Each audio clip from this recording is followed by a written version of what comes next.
বিষয়টা এমন না যে আপনাদেরকে না করি বা আপনাদেরকে বুঝাই যে বিদেশ যায় না, দেশে কিছু করে না। আমার ফ্যামিলির সবাই আমি বিদেশ নিয়ে গেছি গা। হ্যাঁ, আমি কিন্তু চাইলেই পারি আমার ছোট ২ ভাইকে কিন্তু সিঙ্গাপুর বা অন্য যেকোনো দেশে নিতে। এটা কিন্তু আমার জন্য সহজ। যেহেতু আমি সিঙ্গাপুর থাকি গত ১০ বছর ধরে। আমার জন্য কিন্তু সহজ একটা ভিসা এরেঞ্জ করা। আমি কিন্তু না নেওয়ার পক্ষপাতী না ভাই। এবং এই যে নেই না এবং ছোট ২ ভাই যে বাংলাদেশে, আমি তো আলহামদুলিল্লাহ আমি আশাবাদী তারা সেটেল হয়ে গেছে বাংলাদেশে। আর বিদেশ যাওয়ার চিন্তা করা লাগবে না। সো এই যে দেখেন এই বিষয়টাই আমি উৎসাহিত হই। যেহেতু আমার ছোট ২ ভাইকে পারছি বাংলাদেশে সেটেল করতে।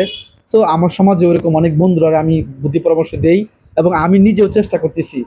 সো এই বিষয়গুলাই আপনাদের সাথে আমি অনলাইনে আমার এক্সপেরিয়েন্স বা আমার বুঝটুকু আপনাদের সাথে আমি শেয়ার করি। টাকা ভাই কম বেশি সবাই কামায়। টাকা ভাই বাংলাদেশে যে মুদির দোকান দেয় সেও কামায়, যে লন্ডন আমেরিকা গেছে সেও কামায়। টাকা যে ডাক্তার হয়েছে সেও কামায়, আবার যে অটো রিক্সাওয়ালা সেও কিন্তু কামায়। টাকা কিন্তু সবাই কামা কম বেশি। কিন্তু সুখী কয়জন হইতে পারছে ভাই?